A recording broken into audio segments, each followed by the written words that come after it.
여러분들의 한 주간의 삶은 어땠습니까?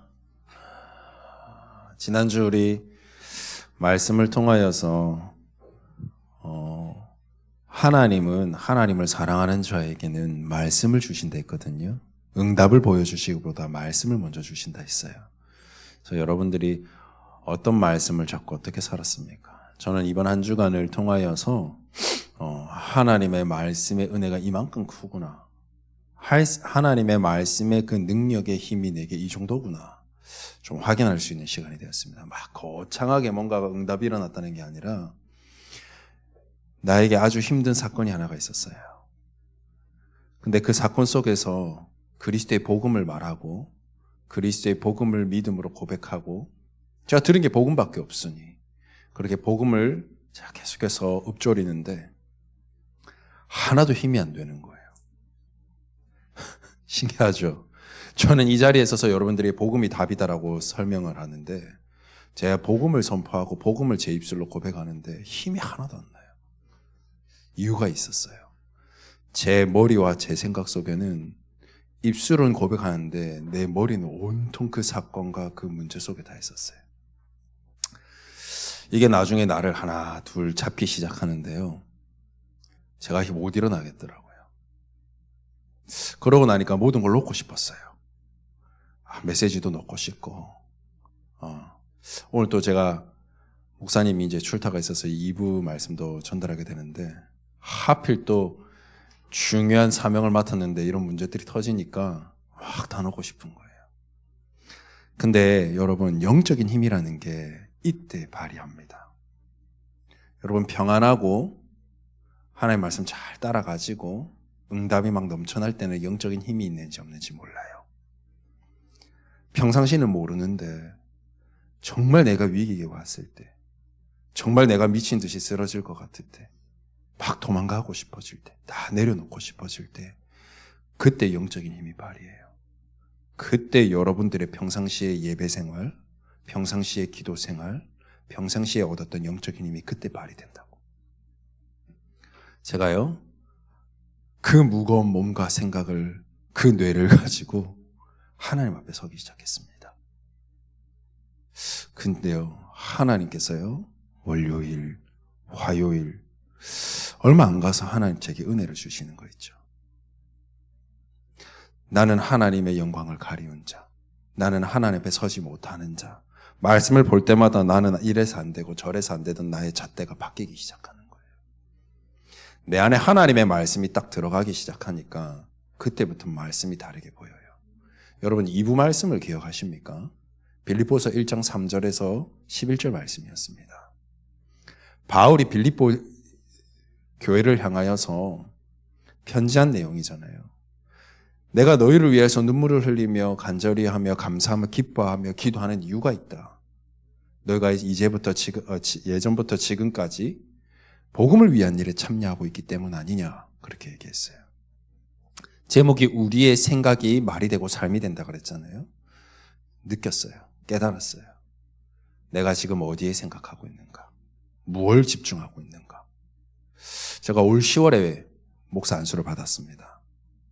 그리고 이제 이렇게 어떻게 보면 이제 서론이고요, 이제 내년을 두고 이제 새롭게 시작한다고 저는 보고요, 하나님께서 이제 이 출발을 하기에 앞서서 하나님께서 내 모든 걸 드러내셨다고 들은 거예요.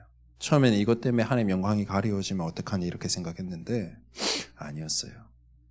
하나님께서 내 모든 걸 들어서셔서 너희 안에서 착한 일을 시작하시니까 예수의 날까지 너를 사용하실 거 분명하기 때문에 너는 뭐해라? 허물 없이 그리스도의 날까지 이렇게 하기 위해서 하나님께서 나를 다 드러내셨다고 봐요. 그래서 저는 도리어 그게 두려움이 아니라 바뀌었어요. 하나님 새롭게 시작할 수 있도록 나의 모든 상태를 드러내 주셔서 감사합니다. 그때부터 진짜 믿음의 고백이 되기 시작했어요. 감사합니다. 하나님, 바울이 진정으로 감사함으로 빌립보 교회를 기도했던 것처럼 예수 그리스도께서 나를 위해요 이렇게 간구해 주세요. 오직 지금부터는 복음을 위한 일에만 동참할 수 있도록 제 생각과 마음을 붙잡아 주세요. 하나님, 이번 기회를 통하여 그리스도의 날까지 제가 허물 없이 하나님의 영광과 찬송을 드러내는 일에 사용되어 주옵소서. 그렇게 믿음의 고백이 되기 시작하는데요. 더 이상 내 생각을 사로잡지 못해요. 더 이상 내 어떤 영혼을 잡지 못해요. 그때부터 하나님이 나를 세워가는 걸 보게 하셨어요. 여러분, 그래서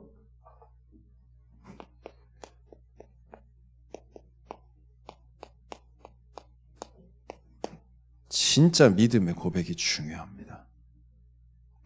제가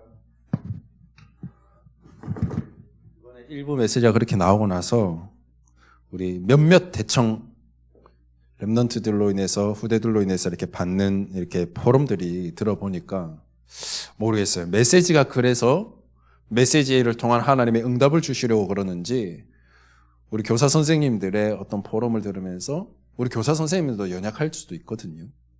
문제가 있고 어려움이 있던 것들을 확인했어요. 그리고 그곳에서 다시 말씀 잡고 일어서는 포럼들을 제가 몇몇 듣게 됐어요. 하나님은 반드시 말씀을 여러분들에게 주시고 말씀으로 여러분들을 세우세요. 그래서 여러분들은 믿음의 고백 이전에 반드시 내 안에 말씀이 담겨져야 돼요. 오늘 본문의 말씀을 읽어보면 다윗이 나와요. 그죠? 여러분들이 아셔야 될 게 어떤 순간 문제 어려움이 와도 여러분들이 알 거예요. 본인 스스로. 제가 고백했잖아요. 스스로. 제가 왜 다 놓고 싶었냐면 저는 여러분들 앞에서 복음이 답이라고 말하는 목사입니다. 근데 제가 문제 왔을 때 이 복음이 내게 답이 안 될 때는 그 짧은 순간이었지만 너무 힘들었어요. 답이 안 나서 힘들었다기보다 여러분들 앞에 서기가 되게 힘들었어요. 그래서 놓고 싶었거든요. 근데 아니었어요. 여러분들이요, 믿음의 고백할 수 있으면 어떤 문제 와도 괜찮습니다. 반드시 승리하게 되어 있습니다. 이게 여러분들이 가진 힘이에요. 제가 그냥 하는 말 아니에요. 여러분들이 너무나도 잘 아는 렘넌트 7명들 잘 보십시오. 어떤지. 하나같이 성공한 자리, 하나같이 좋은 자리, 그런 자리에서부터 시작하지 않았어요. 어쩌면 제가 겪은 이번에 있었던 일보다도 훨씬 더 많이 힘들었을 것이고 더 어려운 자리에 있었어요. 근데 하나같이 언약 잡고 믿음에 고백한 이 렘넌트들을 통해서 하나님 어떻게 하셨습니까? 반드시 승리케 하셨어요. 그래서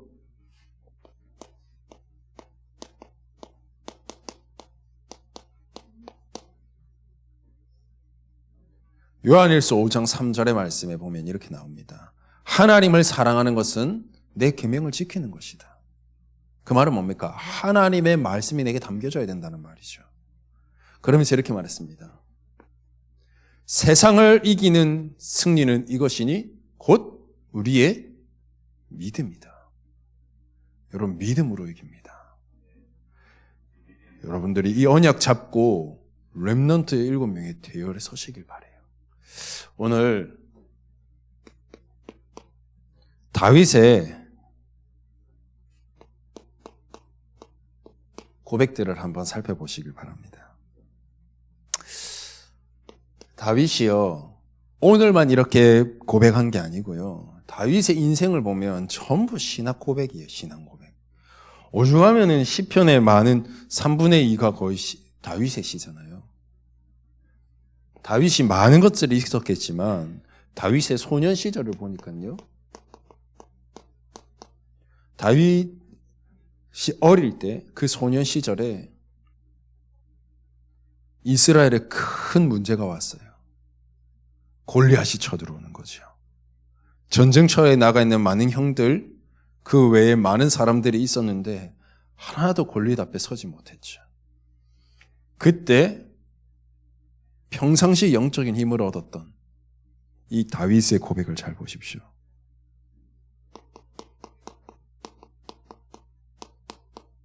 우리 사무엘상 3장 17장 45절에서 47절. 여러분들이 너무나도 잘 아는 핵심 구절이에요. 다윗이 골리앗 앞에 나갈 때 했던 고백입니다. 너는 창과 단창으로 내게 나오지만 나는 내 안에 있는 만군의 여호와 이름으로 나옵니다. 오늘 하나님이 내 목을 내게 붙이셨다. 많은 이스라엘 군대들이 쳐다도 보지 못했던 그 골리앗을 만군의 여호와 그리스도의 이름으로 나아가요. 믿음의 고백을 한번 보십시오. 승리했죠. 그러고 나서 청년의 시절이 됐습니다. 골리앗을 이긴 이후 어떻게 되죠? 사울 왕의 사위가 됩니다.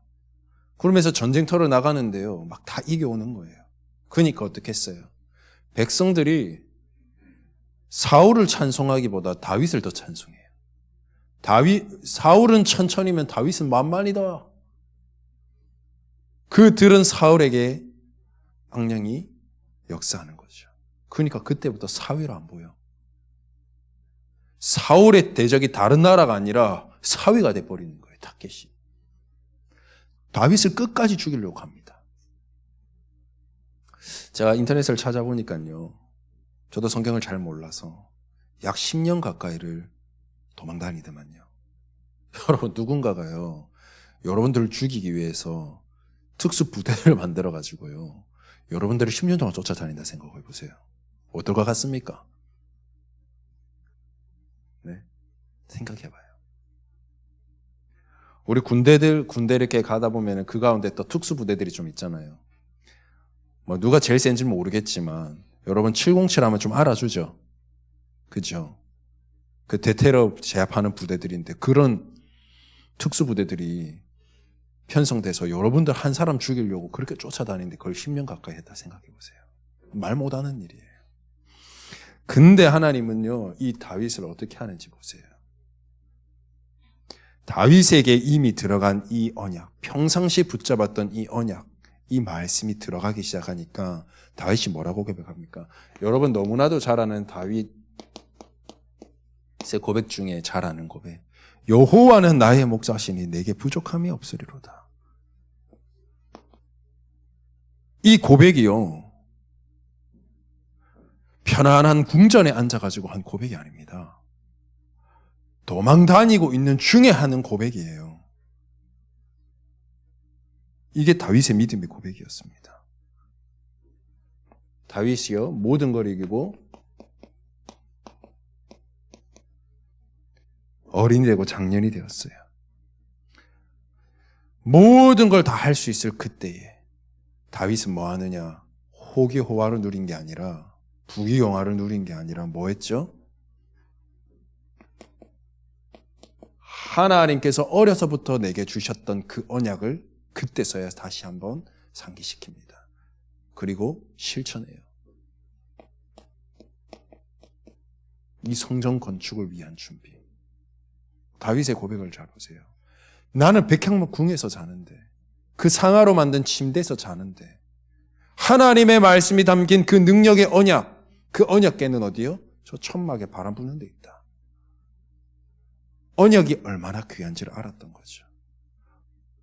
여러분 성전에 오늘도 나와서 예배드립니다.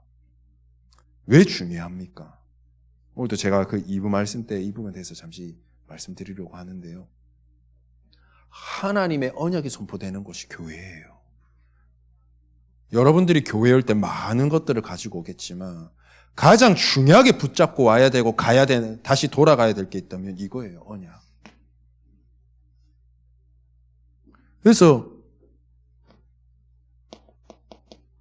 역대상 29장 10절에서 14절의 말씀을 보세요.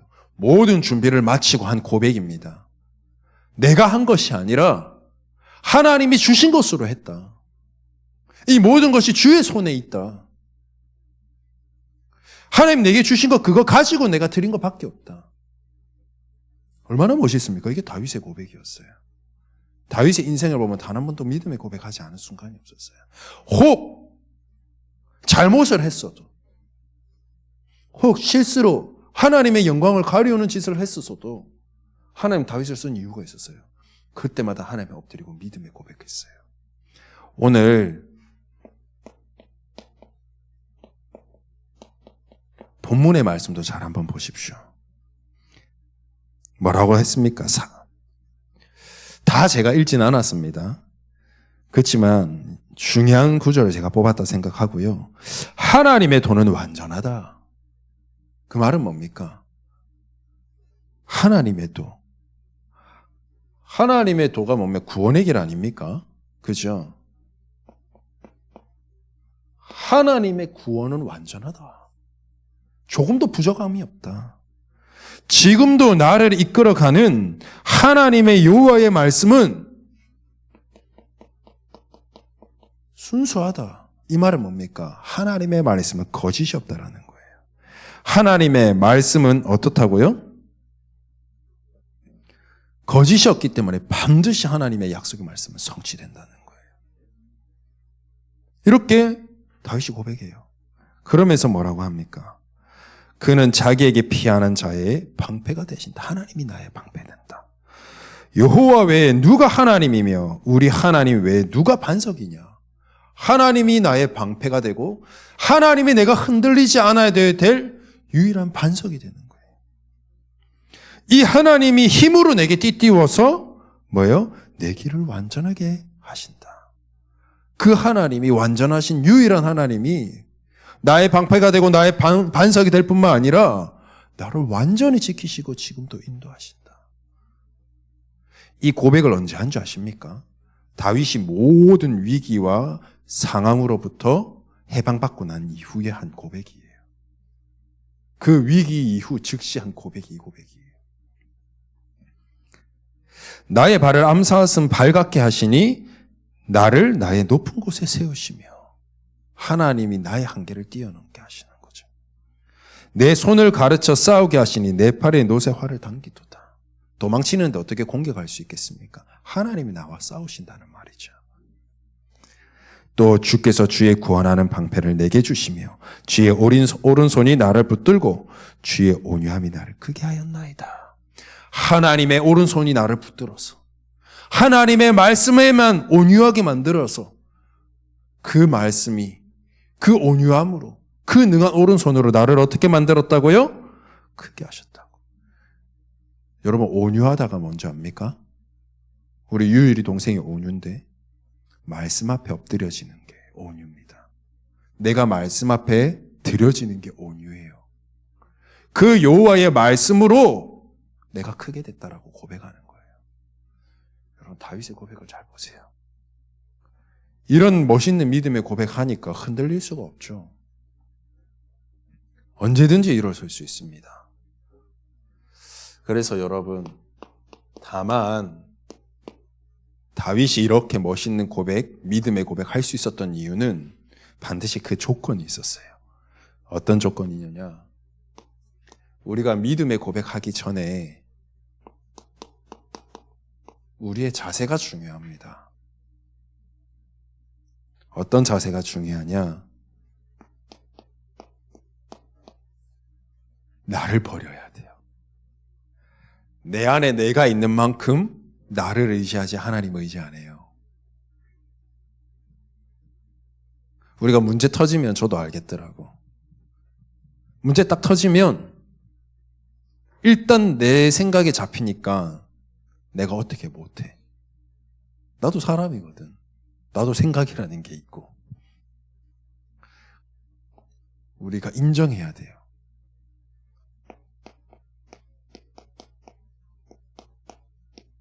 나는 안 된다. 나는 절대 불가능하다. 나는 알 수 없다.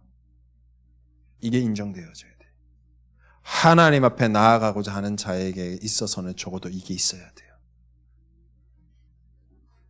그러면서 뭐가 돼야 되느냐?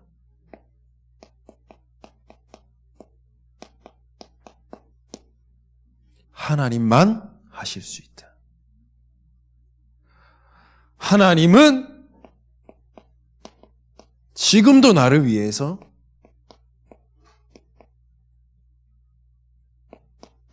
일하고 계신다. 여러분 이거 인정되어져야 돼요. 이게 우리가 하나님 앞에 나아가고 믿음의 고백할 수 있는 시작이에요. 출발이에요.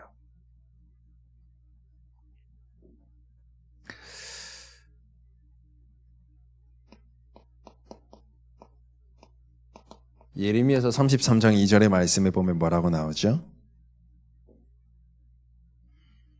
이를 행하시는 여호와, 그것을 만들며 성취하시는 여호와. 그죠? 하나님은 지금도 일하세요. 제가 이거를 좀 더 다르게 표현해 보겠습니다.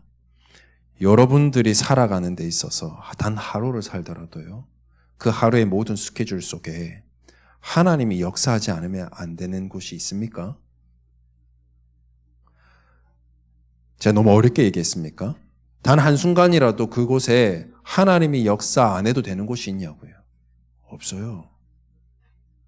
역사 안 해도 된다, 내가 할 수 있다라고 하는 생각 드는 그 순간부터 여러분들의 영적인 상태는 죽어가는 거예요. 하나님이 일하셔야 돼요. 모든 것 속에. 하나님이 일하기 시작하면 어떤 일이 일어나느냐? 로마서 8장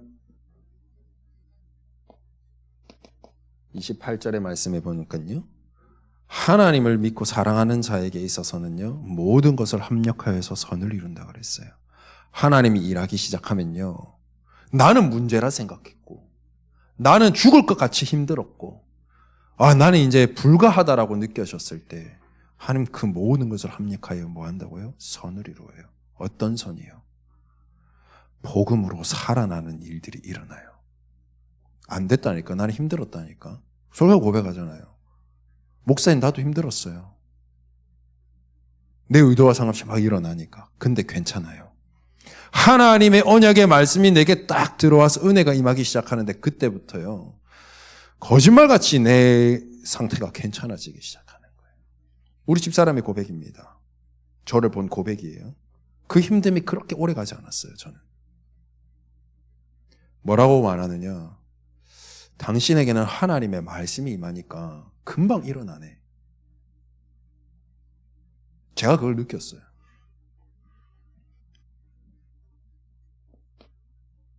그래서 이렇게 되어지기 시작하면 하나님이 내 인생에 일하시도록 나는 할 수 없음을 인정하기 시작하면 그때부터 하나님을 의지하게 되죠. 그때부터 하나님 앞에 나아가게 되죠. 왜? 인정이 되니까. 그렇게 되면 어떻게 되겠습니까? 이때부터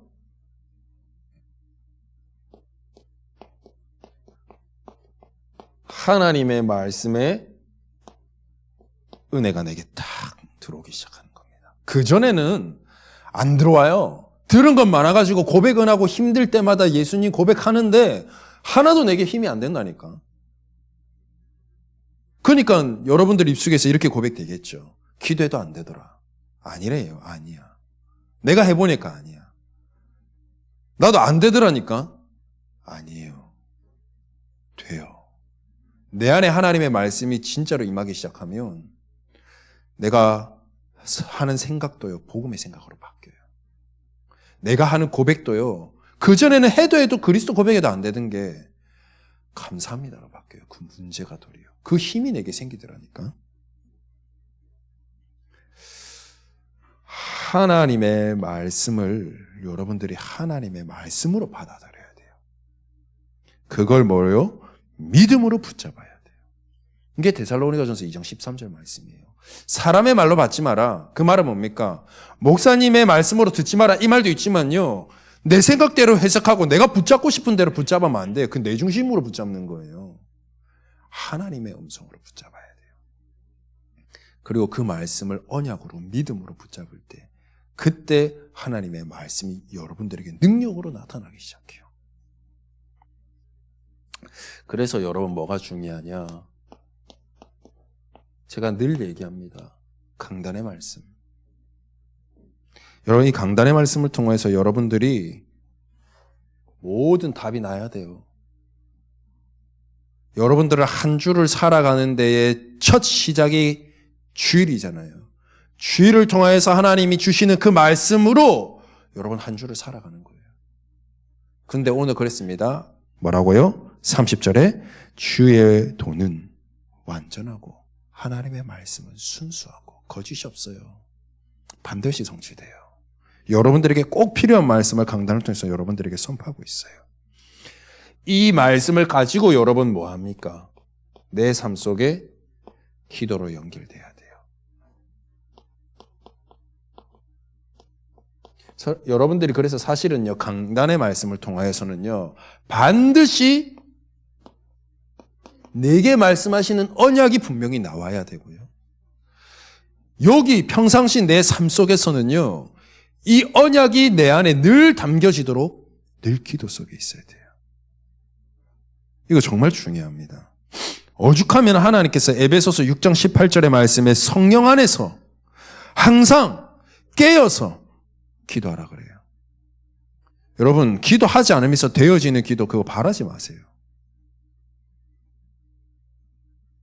하나님은 성경을 통해서 하나님의 말씀에 직접 말씀하고 계십니다. 해라고 말합니다. 힘써서 하라고 합니다. 전도자들이 오늘도 그랬지만 이 사도행전에도 그렇고요. 바울의 많은 편지들을 보면 이렇게 말하고 있어요. 기도를 할 때 힘써서 하라고. 깨어서 하라고.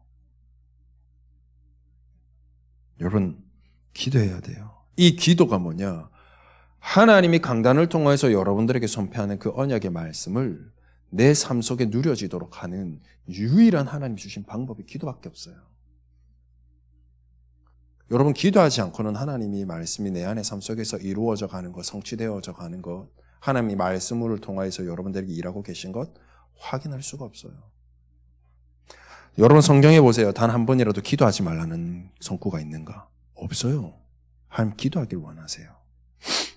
단 하나 있죠. 틀리게 기도하지 마라. 외식하는 자의 기도처럼 하지 마라. 그렇게 하고는 있죠.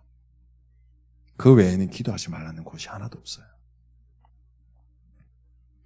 기도할 때 하나님의 말씀이 여러분들의 생각과 마음을 지키시겠다고 빌립보서 4장 6절 7절 말씀에 말씀하고 계세요. 내 안에 하나님의 말씀이 임하고 이 말씀을 내 안의 삶 속에서 계속 누려지기 시작하면 그때부터 믿음의 고백이 시작되는 겁니다. 여러분, 믿음의 고백이 되어지기 시작하면 더 이상 여러분들에게 있어서는 문제가 문제되지 않아요. 도리어 이 문제를 통하여서 진짜 나를 살리고 현장 살릴 수 있는 진정한 믿음의 고백이 되는 거예요. 내게 말씀이 임하니까 믿음의 고백이 되어지고 믿음의 고백되어지기 시작하니까 응답이 보여지고 맞는데요. 사실은요. 하나님의 말씀이 임하고 나서 내가 믿음의 고백되어지는 그 자체가 응답입니다. 그 뒤에 막 응답이 있는 것보다도 내가 더 이상 내 문제 앞에 문제가 되지 않아요. 잡히지 않아요. 도리어 내가 살아버려요.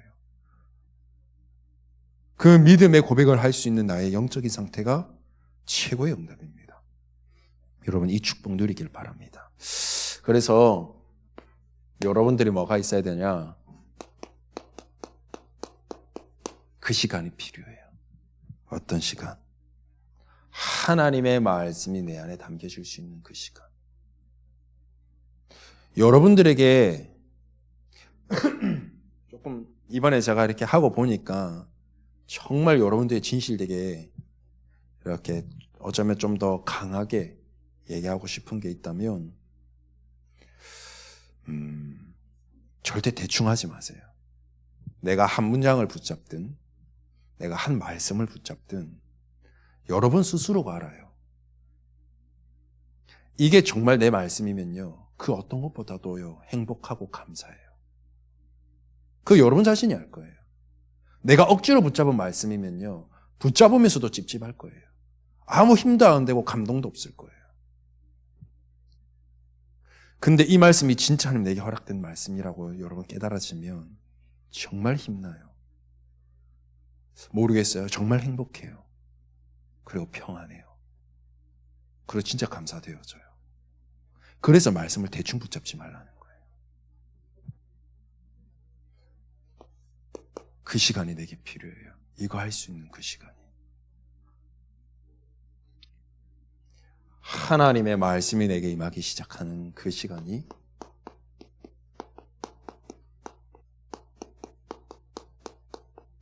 나를 살리는 시간입니다. 렘넌트 7명 전부가요, 이 시간이 있었어요. 어쩌면 여러분같이 정시기도 할 수 없는 그 순간 가운데서도 저 시간을 가졌던 렘넌트들이었습니다. 오늘 우린 다윗을 보고 있잖아요. 다윗이 뭐라고 했습니까? 복 있는 사람은 다른 게 아니에요. 여호와의 말씀을 주야로 묵상하는 자. 이 자가 복이 있다 그래요. 여러분들이 이거 필요해요. 이걸 통하여서 하나님이 강단을 통하여서 우리 청소년부 메시지를 통하여서 주는 그 언약의 말씀을 통하여서 오늘 내 안에 하나님의 말씀을 담고 이 말씀을 가지고 우리가 내 현장에 임하도록 기도하고 이 시간이 여러분들에게 반드시 필요해요. 그리고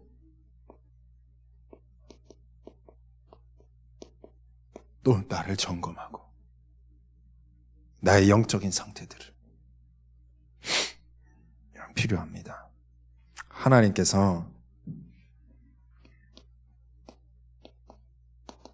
로마서 12장 1절 말씀에 여러분 자신을요 거룩한 산제물로 드려라 그랬어요. 여러분 구약시대 때 예배는 이르지 않았어요. 매일 하나님 앞에 나아올 때마다 동물 하나씩 들고 와서 각을 싹 다 떠가지고 번제에다 들여가지고 불로 태우면서 피를 다 빼고 그랬어요. 그렇죠? 그걸 보고 번제라고 하거든요. 그 동물 하나 전체를 두고 이렇게 완전히 태워지기까지 그걸 보고 예배라 그랬어요. 근데 그 제물이 동물이 아니라 뭐냐면 나보고 그랬어요. 거룩한 산제물로 나를 드려라고. 그 말은 뭡니까? 주신 언약의 말씀 가지고 내 삶을 하나님의 말씀 앞에 드려져라 이 말이에요. 내 하루하루의 삶을 내 뜻대로 살기보다 하나님의 말씀을 따라 살아라 이 말이에요. 뭐라고 했느냐? 이것이 영적 예배다 그랬어요. 여러분 이 자리에서 말씀 듣고 나갔을 때 여러분들에게 말씀이 안 남으면 사실은 힘들어요. 근데 강단의 말씀을 통하여서 내게 붙잡은 언약의 말씀을 가지고 돌아간다. 내 삶 속에서 매일매일 삶 속에서 날마다 이 말씀을 확인하고 시작한다. 그리고 말씀 앞에 인도받는다. 여러분 바뀝니다. 달라져요. 그때부터 응답의 여정을 걸어가는 거죠. 렘넌트 7명이 성경 속에 나오는 후대들이 전부 이 응답 누렸어요. 여러분 이제 얼마 안 남았습니다. 뭐가 얼마 안 남았죠? 25년이 얼마 안 남았어요. 26년에는 여러분들의 새로운 현장에서 새로운 만남을 가지고 새롭게 시작해야 됩니다. 어떻게 시작하렵니까? 제가 말씀드렸죠. 영적인 힘은 진짜 여러분 힘들 때 그때 발휘하는 법이에요. 그때를 위해서 여러분들의 상태를 잘 준비하시고 유지하시길 바라요. 각자의 다 어려움과 문제가 있겠지만 그 문제 앞에 섰을 때는 누구보다도 내 문제가 제일 힘들잖아요. 누구한테 말도 못하겠고. 우리가 하나님의 말씀이 내게 임하면 그때부터 믿음의 고백이 되기 시작할 겁니다. 그러면 어떤 것도 문제되지 않을 거예요. 여러분 믿음의 고백이 되어지기 시작하면 나도 사는데요. 나를 보고 있는 자들도 살아요. 느껴요. 여러분들이 이번 한 주간 믿음의 고백을 하는 가운데 하나님의 은혜가 여러분들에게 넘치는 날 되길 바랍니다. 기도합니다. 하나님 감사를 드립니다. 우리 안에 지금도 말씀으로 함께 하시는 하나님께 감사를 드립니다. 이번 한 주간도 하나님의 말씀이 우리 후대들 가슴속에 심겨지게 하시고 어떤 문제 상황 앞에서도 말씀 가지고 실제적으로 믿음의 고백하여 감사가 넘쳐나는 하루, 감사가 넘쳐나는 날, 도리어 이 감사를 증거하는 증인의 삶 살도록 축복하옵소서. 예수 그리스도의 이름으로 기도합니다. 아멘.